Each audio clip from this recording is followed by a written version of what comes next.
Кечен чыгырчы беки эмесимен кошо камеранын көзүнчө берели азыр. Жок, бул жакта ким отурат азыр? Ким бар, ким?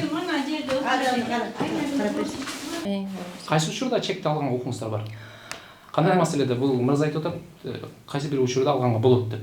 Кайсы учурда? Биз ошо башчы айтып кетпедиби өзүңүзгө? Түшүндүрүп айтып кетти ошол учурларда. Кайсы учурларда? Негизи чекти соцжазда алып калган укугу барбы жокпу? Укугу жок. Укугу жокпу? Сен албайсың. Укуңуздар барбы Биз жокпу? эч качан чекти эч кимден нерсе алган жокпуз. Биз буларга документтер барын да айтып беребиз. Чекти алдыбы? Алган Света деген Ошондой мүмкүнбү? Мүмкүн эмес андай. Мүмкүн эмес. Эгерде Үңкүр үйүм болсо да ошо баланы чоңойтконго гарантия беремчи. Ким жооп берет иш учурунда? Ошол жака биз барышыбыз керекпи азыр кайра? жүрөктү түшүрөсүң да. Саламатсыздар бардактуу көрүүчүлөр, бүгүнкү чыгарылышыбызда Кара Балтай шаарында жайгашкан ушул жерде жашаган тургундарыбыздын кайрылышы боюнча келдик.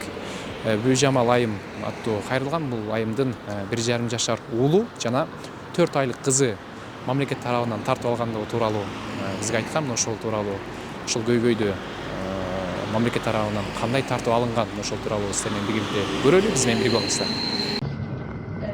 Саламатсыздарбы. Мен ташибке ушу менен кайрылат болчумун. Анткени соцжазда келип мен эки баламды, бири 1,5 жашта, бири уже 3 айлык болду. Ал кызым төрөгөндө балам детдомго алып кетип калды. Андан кийин мага беришкен жок. Мен канча жолу бардым, бирок мени кабыл алышкан жок. Ушуну чечип беришти, Ташибиктен жардам сурайм. Ушу видео менен Ташибикке жардам сурап кайрылат болчумун. Ушуну чечип берсин, балдарымды алганга да жардам берсинчи.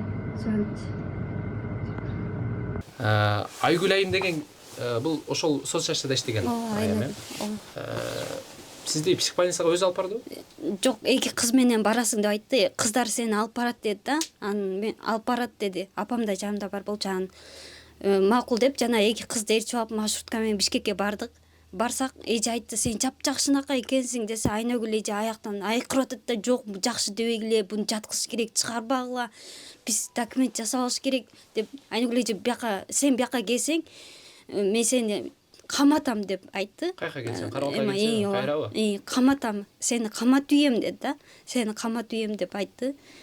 Айтты да, ошентип сени каматып үйөм. Эми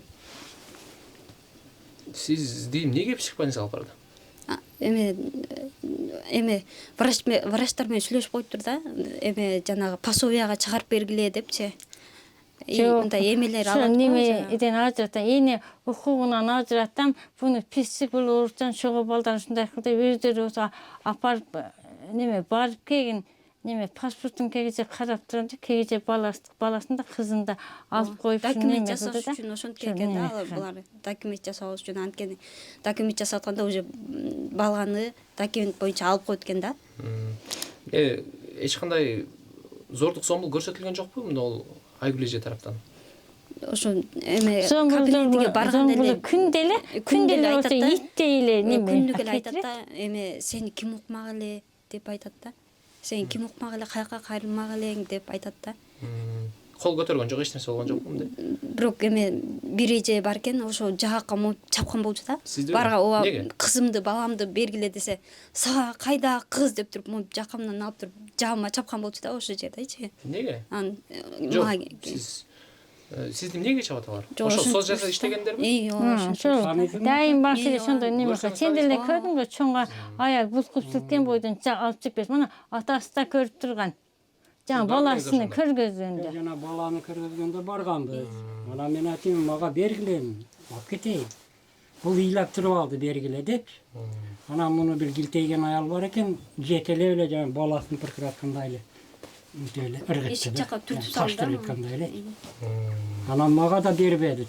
Паспорт алгыла, анан сүйлөшөбүз тиги бугу. Денеңиз эч нерсе болгон жокпу андан кийин? Канап, башасын жарылган жокпу, жакшы элеби? Айландырып эле пыркырап, эшиктен чыгарып салды да.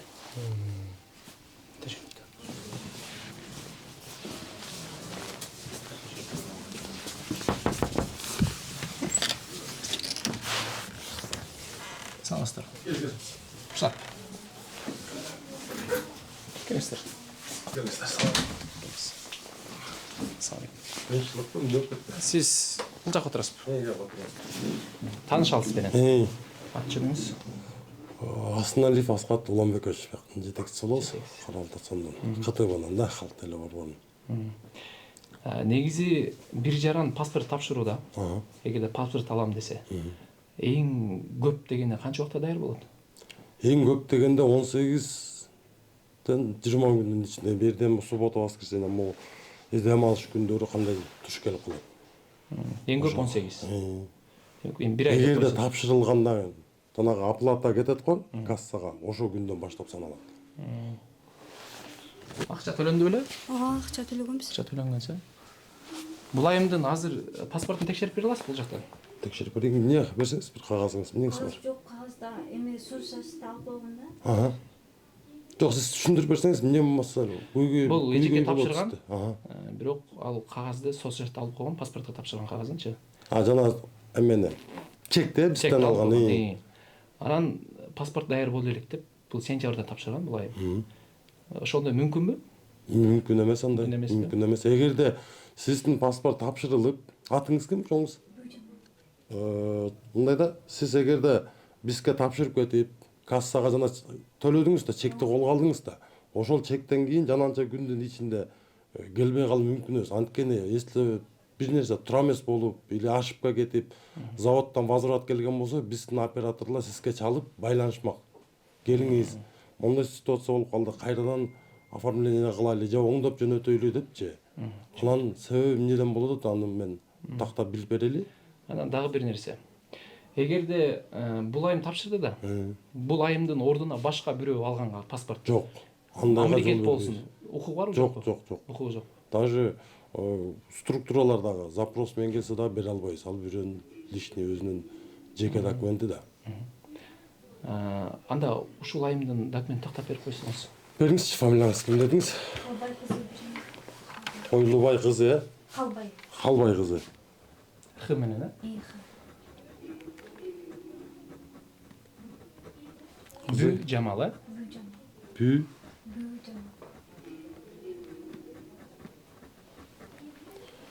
Мон. Биринчи анда выдачадан сурасаң. Мен негизги маселе бул жерде бул айым мурда паспорт алган эмес ушул убакка чейин. Азыр көсүрө 23 жаштасы. 23 жашка келгенде паспорт алып атат, бирок сентябрь айында тапшырган, паспорту дайым боло элек, кийинки айда болот деп дагы деле узартып келатышты. Тактайлычы азыр кандай болгон. Так. Бүү Жамал.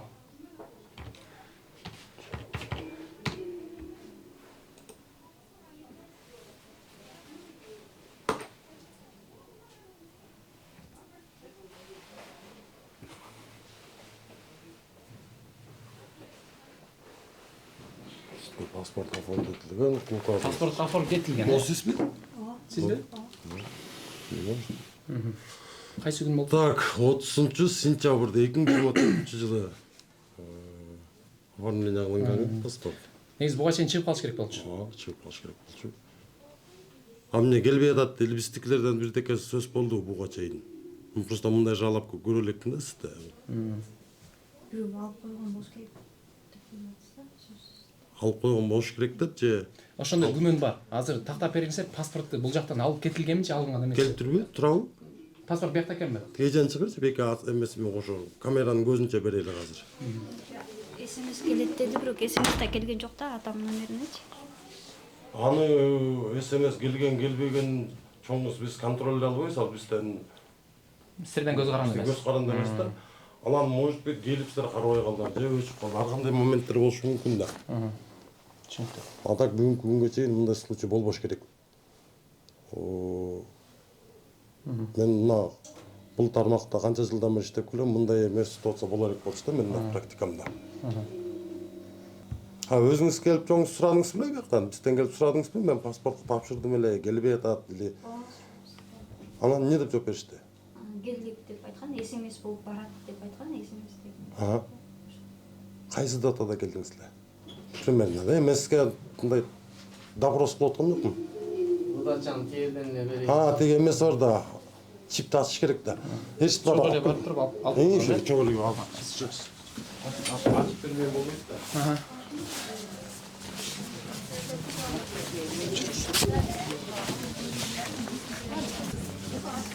Саламатсыздарбы? Тиги чеги немеге да бер салып сооздаштага. Ошолор алып калышыпты. Квитанциясынчы. Паспорту келген болсо, выдача алып коюш. Калбай кызы.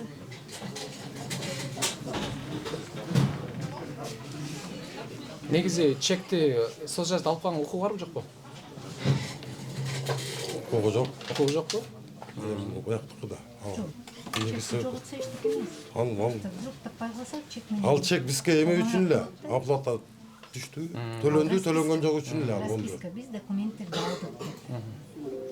Анан аты особо деле важный документ эмес да. Түшүндүм. Биринчи жолу экен.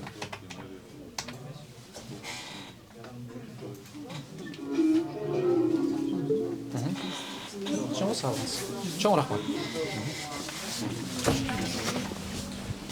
Жакшы эле Бизден экен. ооба, жакшы бизден ката эч кандай жок. Чоң рахмат сизге. Иштериңизге ийгилик болсун. Рахмат. Жүрөктү түшүрөсүң да кетесиң. Жана эмени айтып коеюнчу. Мына 18-20 күн деп айтып койбодумбу? Негизи мыйзамда каралган 12 иш күнүндө депчи. Ошол бул суббота, воскресенье жана майрам күндөр болуп калса бул узарып калат да. Негизи 18-20 күн календарных не деп саналганда ошол убакта келет обязательночу. Мындай бизде кечүүгү боло элек, болбой эле койсун да. Чоң рахмат. Иштериңизге рахмат.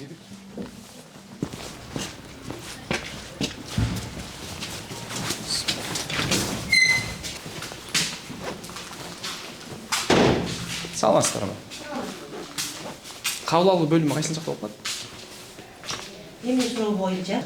Кимден сурасак суроолорду ким жооп берет?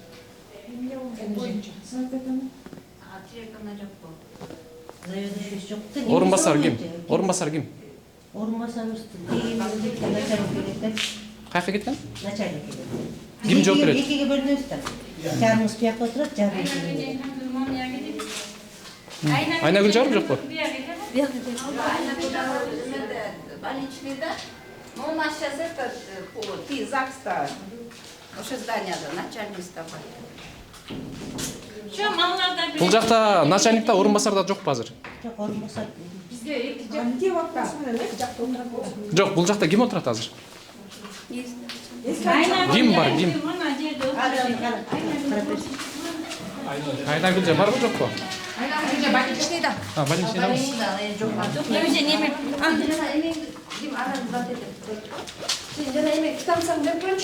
Кайсы квитанцияны? Азыр бербей туруңуздар аны, азыр келип алабыз өзүбүзчү. Жок, азыр эми алабыз аны. Айнагүл жок, немеге барыш, Асилбекеге барыш керек. Асилбекенин фамилиясы. Ошого барыш керек да. Чоңдор ошол. Биякта эч ким жокпу? Орун басарда начальникта жокпу азыр? Орун басар бар о жакта азыр. Жок, бул жакта жокпу? Жок, биякта. Ким жооп берет иш учурунда? Ошол жака биз барышыбыз керекпи азыр кайра? Управление, бизде 2 здание. Берде и там еще здание. Бул жерге ким жооп берет? Берде орун басар, алдагы начальникка кеткен. Ошол жактабы? Түшүнүктүү.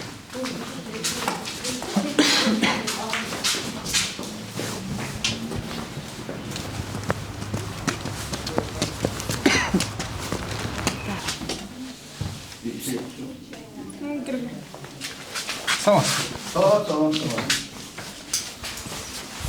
Рұқсат, ә?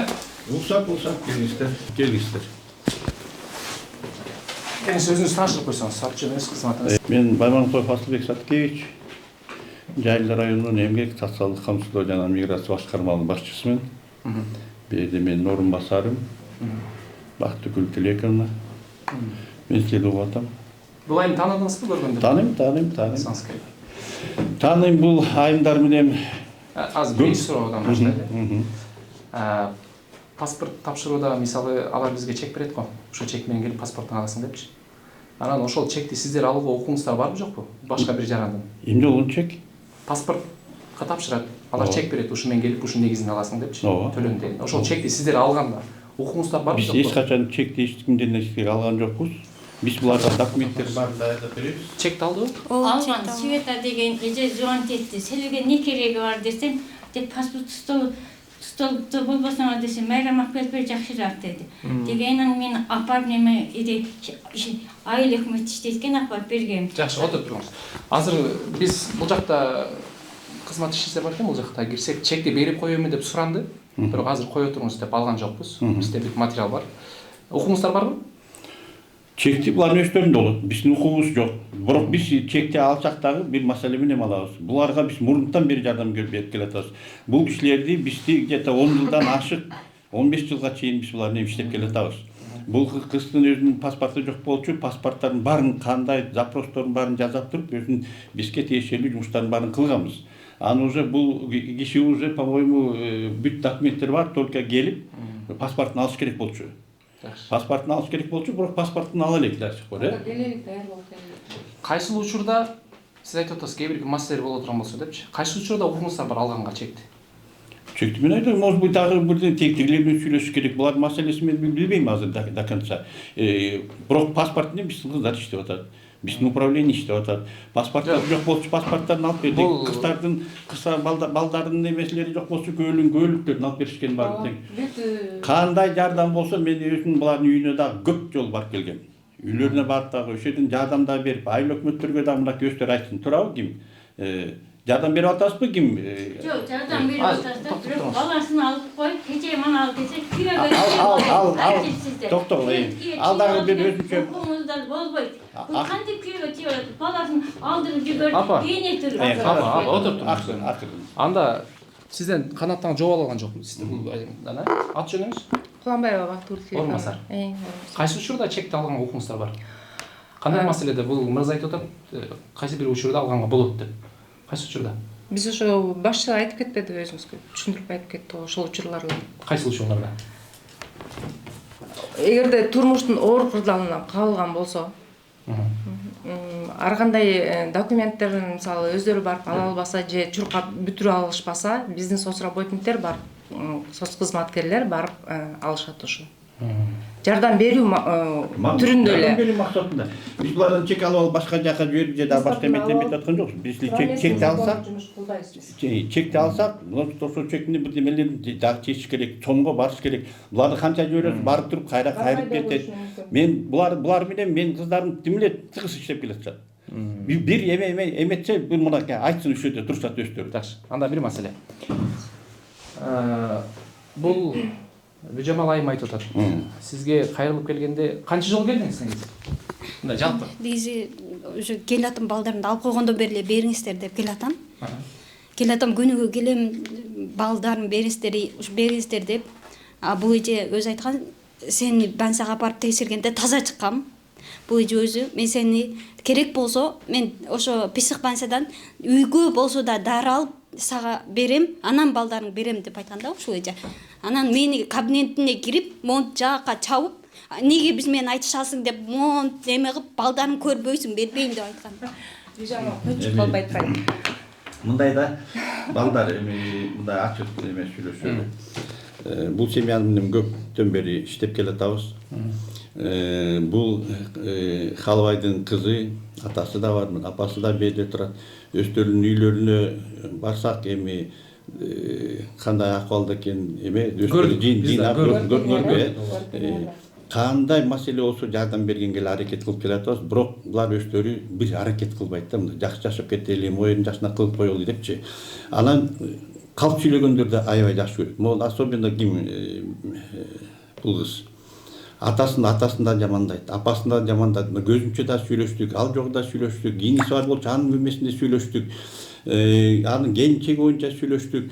Апасын урганга чейин барат. Мынакей берден турат, мынакей атасы да апасы да айтат. Мына апасы деле турат. Ай биз тарбияган жандарды эметип атабыз. Биянан да эметебиз, материалдык жардам да берип атабыз. Но ни в какую не поддаются. Бүт аракетибизди, мүмкүнчүлүгүбүздүн баарын жумшап атабыз чындап эле. Булар бул үй бүлө боюнча бүт баары билишет. Айыл өкмөтү дагы билет, акимият дагы билет. Но биздин аракет кылып аткан аракетибизге карабай оңолбой жатышат да. Болбой эле биз жардам берип атабыз. Буларды тыштап койбойбуз депчи. Бирок мындай токтогула. Апа, токтогула, мындай. Бул кыздын балдарын алып койгонубуз дагы себеби чоң болду. Бул кыз балдарын чыштап салып, башка дагы видео да бар. Ошо биз эмес, ошо жерден жерге чыштап салган балдардын кишилердин көрүп калган немелер да видеосу бар. Тыштап албай, ыргытып балдарын. Мусорный бакка чейин алып барып. Анан биз муктаж болдук алып койгонго. Ай, бул сен төлөгөнүң жакшы төрөп алдың. Бирок мамлекет дагы это бул уполномоченный орган. Государственный уполномоченный орган по защите прав и детей. Бала төрөлдүбү? Бул мал эмес. Биз ошону карашыбыз керек, ошонун кызыкчылыгын биз коргошубуз керек деп канча жолу объяснить этсек да болбой койгон. Атасы дагы мынакей эметип, анан кийин биз комиссионно барып туруп, айыл өкмөттөн барды, бизден барды, хакимияттан барып туруп, комиссионно акт түзүп туруп, анан кийин алганбыз. Анан башка эмелерге опекунство бергенбиз. Бул кыз айтып атпайбы, көп жолу келдим дейт. Көп жолу келген. Мен айткам, бергиле дейт. Мен айттым, бербейм. Бербейбиз, потому что сен бул балдардын эмесине, жашоосуна коопсуздук келтирип атасың. Болбойт. Сен төлөгөнүң туура. Бирок сен аны биздин мамлекеттин эмесине сен апасы болсоң дагы, сен буларды жашынакай карап, тарбиялап, жашынакай коопсуздугун камсыздап эмес үчүн керек деп эметсек түшүнбөйт. Анан кийин биз өзүбүздүн жумушубузду кылып атабыз. Кандай эмес? Мындай маселе болгондо, бул ошол бүт видеороликтин баары бар бизде сактап койгонбуз. Жана ошо бул кыз алып барып мусорный бакка ыргытам, ана мага кереги жок дегенде бир арбуз саткан аялдар эле алып койшкан да. Ал баланы, кичинекей баланы. Азыр мен айтып өтөйүн. Мен силерге сөз берем.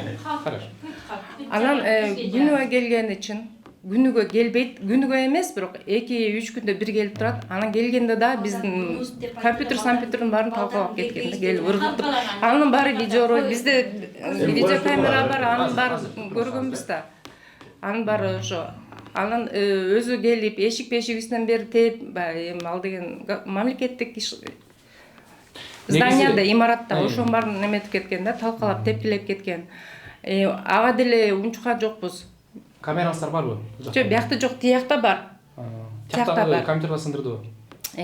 Столдун үстүн моюнтуп, ыргытып, чачып, бүт баарын полностью разгром кылган да, биз эптеп арап. Запись бар сиздерде? Записын караш керек, бир айдан уже көп өтүп кетти да ал. Өчүп калышы мүмкүн да. Жок, анан Карасак болот. видео эмеңер барбы? Баласын чыгып ана эмеде барбы? Жакшы. Эмеде бар? Анда суроо берейинчи өзүнө жетерсиз. Сиз Таштандыга ыргытам деп аракет кылганыңыз чынбы?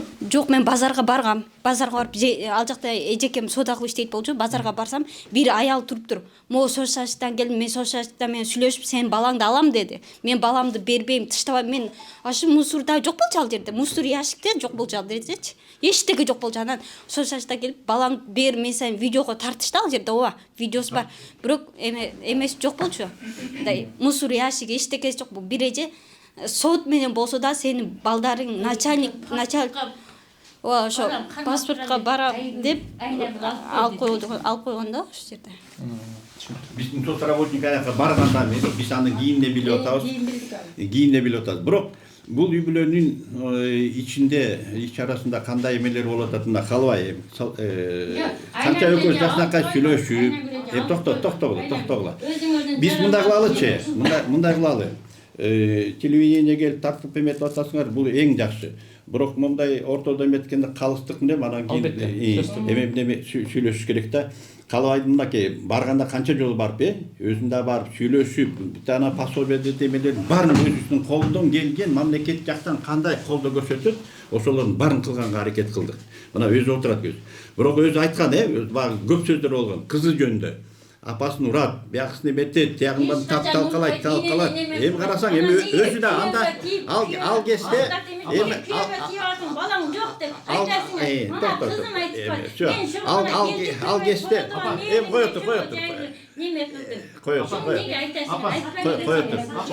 эми берден мындай болгондон кийин эми силер өзүңөр чыгарсаңар, эмне кандай чыгарсаңар өзүңөр эметкен, мына калбай турат, эркек киши ошондой көп сөздөр болгон. Кол көтөрүп, эмеси эметип, бул эмес, теги келини да бар болчу, баласы да бар болчу, алар дагы айтчу, бул кыз боюнча момдай деп. Аябай көп жаман сөздөр. Эми атасын угайланды. Монда ден бергениңерге рахмат. Пособия теги бул жардам.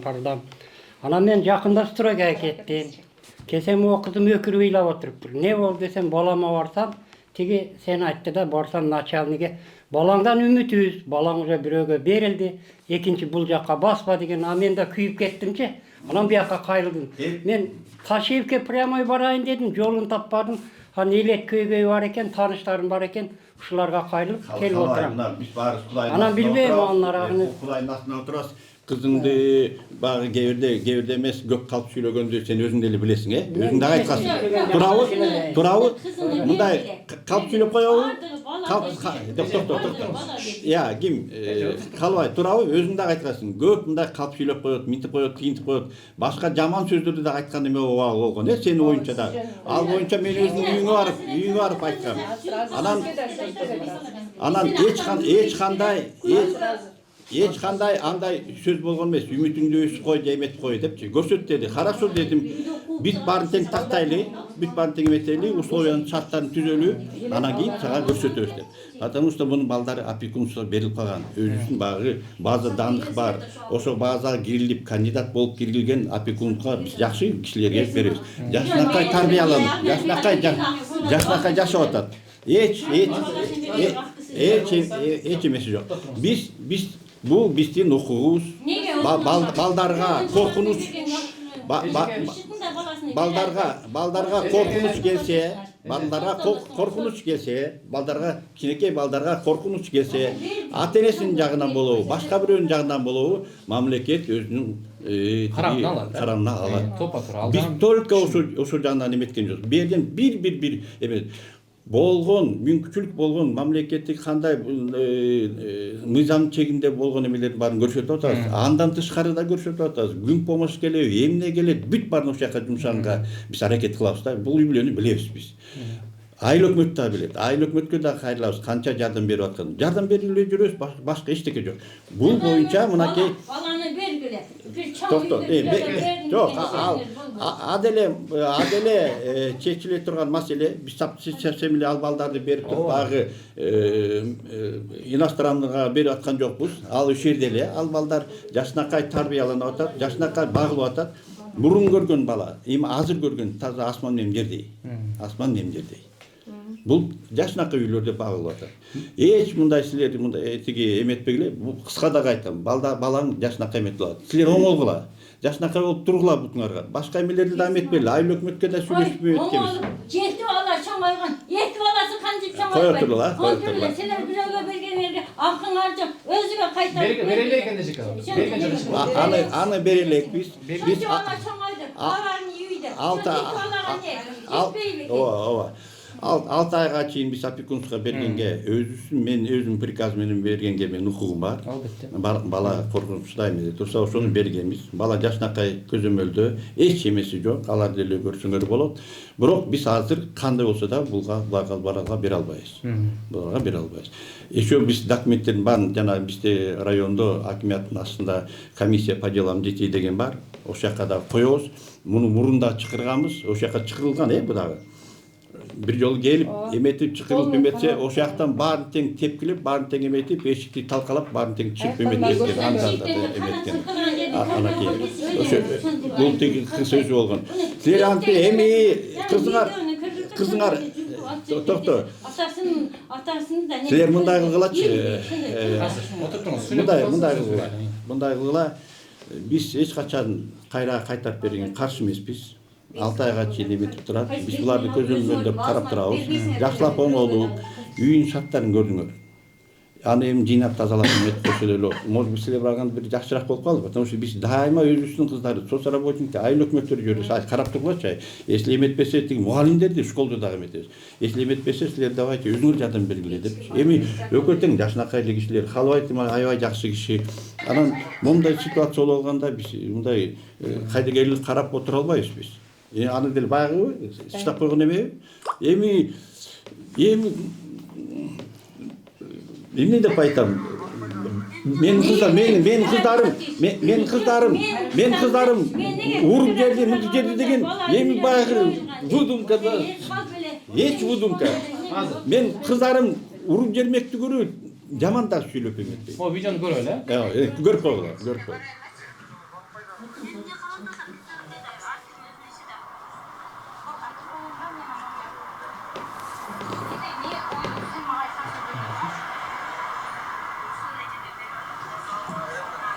Мен көп түшкөндө ошо видеого тартып Biz tartkan emesmiz. Ama o şartta biz görgünde emesmiz.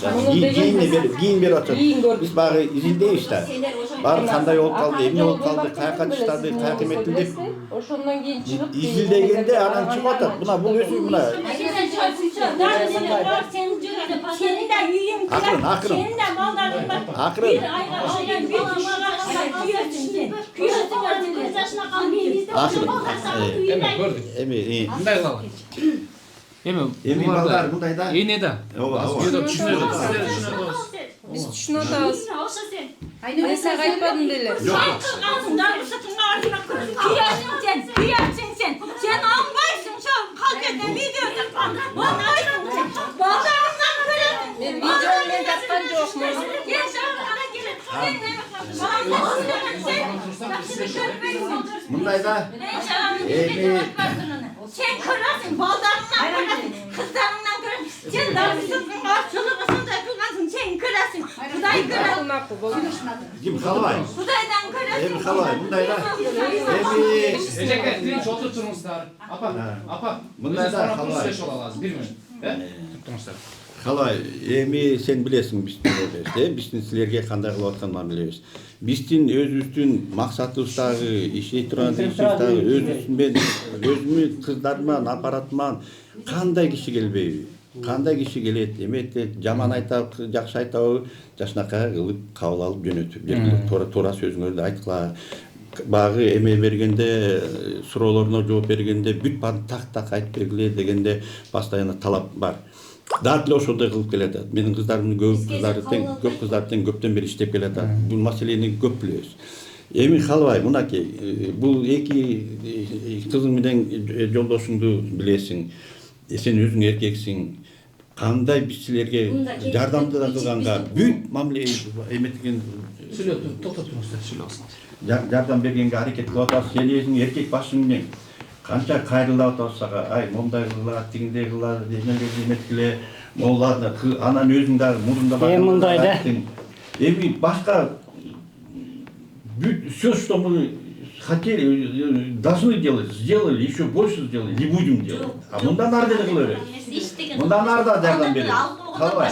Бирок өзүңүз да бирдеке аракет кылып, Darbe satkandарға sen var ne Kuday kırgınırsın. Дарбы саткандарга биз барган жокпуз. Видеону ошолор салды бизге. Sen kazakansın. Мен жасаган жокмун. мындай да. мындай барганда өзүң деле айтты элең, кызым ушундай, кызым мындай деп. андай мындай меселе жакшынакаймын мен. Эми жакшынакай хорошо, жакшынакай болсун, Жакшынакай элем. Анан мына атаңдын өзүнүн сөзү бар. Анан ортосунда андан да жаман сөздөр чыгып кеткен. Аны да бастык. Башкалар билер дагы жаман сөздөрдү чыгарган турабы? Алардын баарын бастык. Болбойт андай деп. Эми мен айтып атам, дагы эле жардам берет. Videonu sen niye kırgızgın emesin? Adır kırgızdıktasın. Şanda kıyın ekesin. Bana Билет Бүжамал, билет видеону билет тура. Видео жөнүндө сүйлөшкөнбүз. Тиги видеону тартканда биз тарткан жокпуз. Ошол жердеги эле биз баягы мондай ситуация болуп калгандан кийин биз бүт баарын караш керек, изилдешибиз керек. Изилдеп, карап, баардык мугалимдер менен жолугуп, ошол жерде кварталдылар менен жолугуп, айыл өкмөт менен жолугуп, анан тети базарга чейин ошол жактан айтышты. Мондай болду деп. Анан да эмнең бар, далилдер бар десеңер, ошол жерден өздөрү тартып алыптыр. Базарда биз тааныбайсыңар, биз тарткан жок, соцработникте болгон жок аякта. Биз билчү эмеспиз, бирок жардам берип эле жүрчүбүз да. Анан аягында уже мондай башталганда, тет жакын могу видикти көргөндөн кийин, биз ошого бардык. Ушул жолго бардык. Ал баланы алып, бага временно, убактылуу опекунствого эмеге берген. Урматтуу апалар, азыр балдарыңыздарды сиздерге жөн эле берип койбойт. Ошону чечип атабыз, сүйлөшүп атабыз, Азыр эмоцияга алдырбай, отуруп туруңуздар. Хорошо. Көрсөтсүн балдарды, азыр алып барсın. мындай да. Көзүнчө алып барсın. Биз могу биринчи мына Карабалтада жашап атканда соцсачта, Карабалтанын соцсачы рахматчы убагында көмүр берет эле, убагында продукты берет. Азыр тиякка көчтүк, көмүр да жок, бале да жок. Бир Атыргүл деген аял бар экен.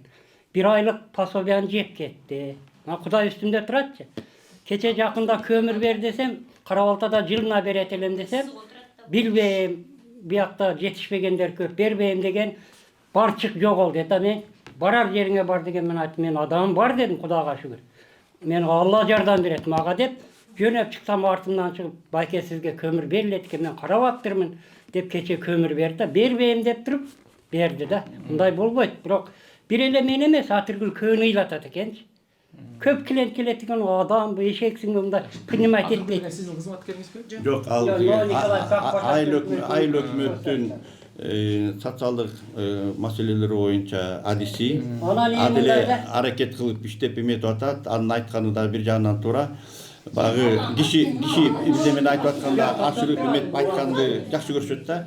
Ал мындай мурун Карабалтада жашаган жыл сайын берилген. Карабалтада деле ушундай азыр. Жыл сайын берилбейт. Бирөөнө бизде көп ошо аз камсыз болгон үй-бүлөлөр баарына сарап жыл сайын бере албайт экен.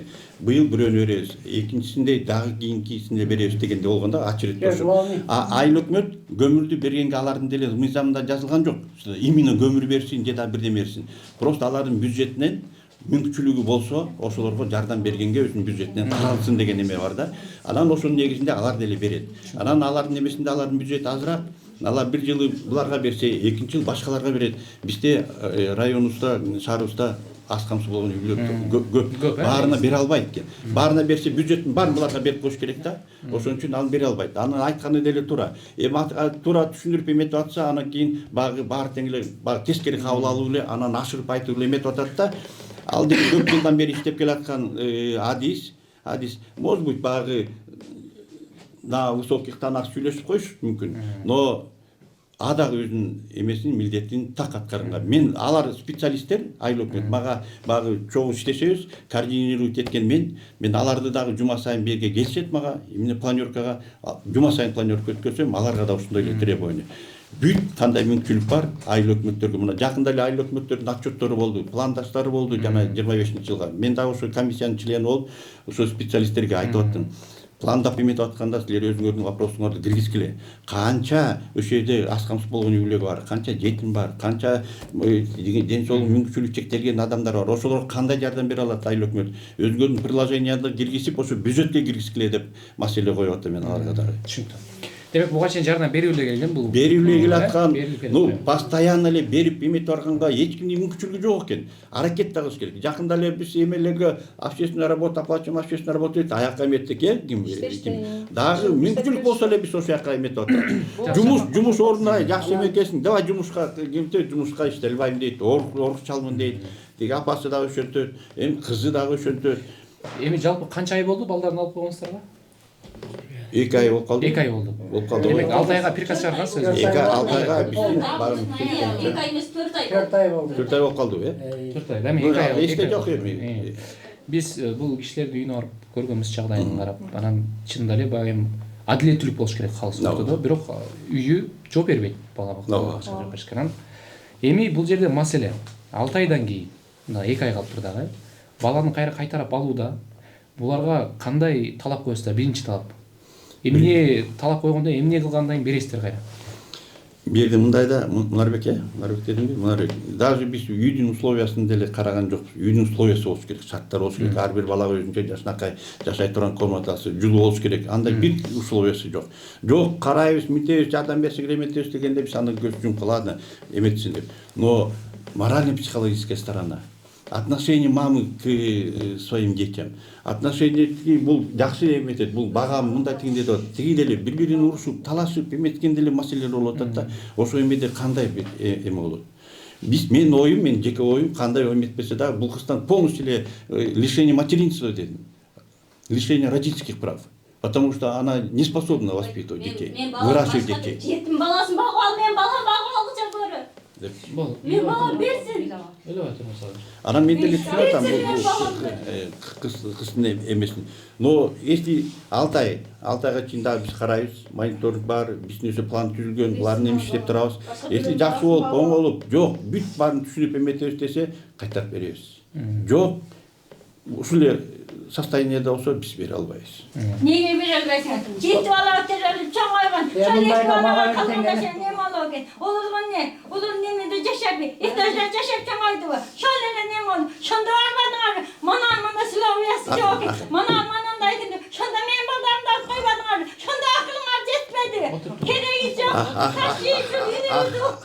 Şunu almagan iki baldardı. Yemişi baldardan. Bana kaldırdan bardı. Kudayga koydum.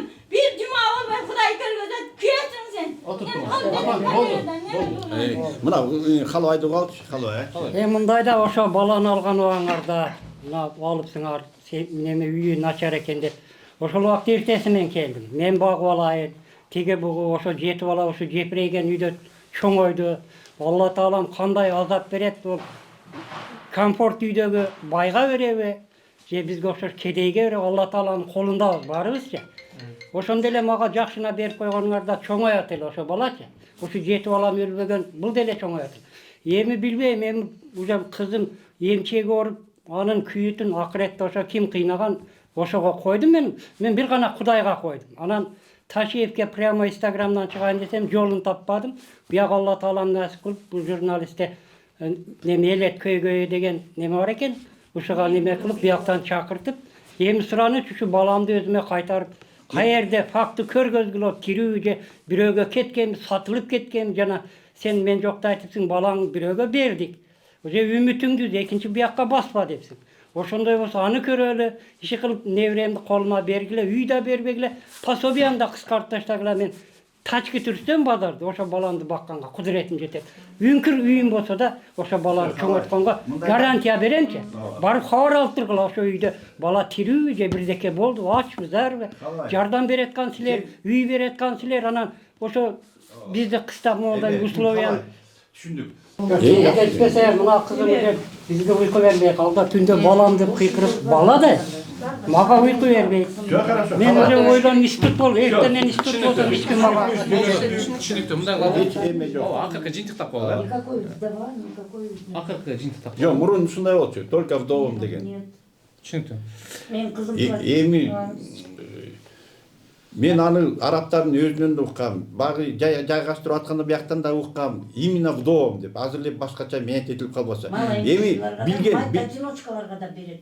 Мен кызым, эки кызым менен майта жиночка болуп турат. Эми Аракет кылабыз. аракет кылабыз. Эми мында бирдемени айтканда так айтыш керек да. Ооба. Так айтыш керек. Ооба, түшүнүктүү. Мен алардын өзүнүн эмесинен уккам, только вдовам деген. Ошонун негизинде гана эметип турган. Ладно, другая проблема. Жыйынтыктап коелу. Сиздерге чоң рахмат. 2 айдын ичинде бул Бижамал айым сиздер өзүңүз график түзүп берсеңиз, могул күндөрү көрүп кетсеңер болот балаңарды деп, Сиз көрүп турасыз. Бизге 2 ай убакыт берди. Бул убакыттын ичинде окуйбуз чогуу, макулбу? Анан башка психолог жактан балким психологдор менен сүйлөшөбүз биз. Бул сабакты өчтүрүп берүүгө аракет кылабыз. Чогуу 2 айдан кийин жакшы жыйынтык менен сизге келебиз да, буюрса өз балдарын өз ата-энесине өткөрүп берели. Ошентип. Чоң рахмат силерге. Рахмат силерге да.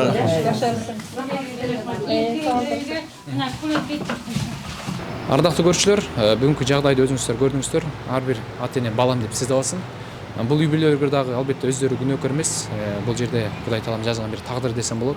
Ушул үй бүлөгө жардам көрсөтүүнү каалагандар болсо, балким Бижамал айымга дагы тигүүнү же болбосо ашпоосу тараптан ар кандай курстардан окутам дегендер болсо, же окуунун акчасын төлөп берем дегендер болсо, биздин эшигибиз ар дайым ачык. Бул үй бүлөгө жардам берем, садака берем деген албетте садака бул үй бүлөбүзгө берекесин берип, бир чоң балелерин сактайт. Ушул үй бүлөлөргө жардам берүүңүздү суранабыз. Ал эми кичинекей уулубуз менен кызыбызды буйруса 2 айдан кийин келип чогуу алып кетели. Ага чейин үй бүлөлүк абалда жакшы мамиледе болуп, урушпай, бул жака урушпаңыздар. Бул жака кайра келип ызы чуу кылбай, эми майрам эжелерге кайрылып, алар сиздерге айтат. Майрам эжеге чоң рахмат, Полотбекова майрамга чоң рахмат. Шу жерге бизди жеткирип, шу сөзүбүздү, үнүбүздү жеткиргенге шол айымга чоң рахмат айтам. Болбосо бизди эч ким караганда эмес, мен прокуратурага да баргам, ит катары менен неме кабыл алгам. Макул, мындай кылалы. Алар сиздерге баланы качан көрсө болот, сиздерге убактыларын айтат, графиктерин. Ошондо барып көрүп турасыздар. Ал эми 2 айдын ичинде биз байланышып турабыз. Макулбу? Көйгөйгө да чоң рахмат. Рахмат.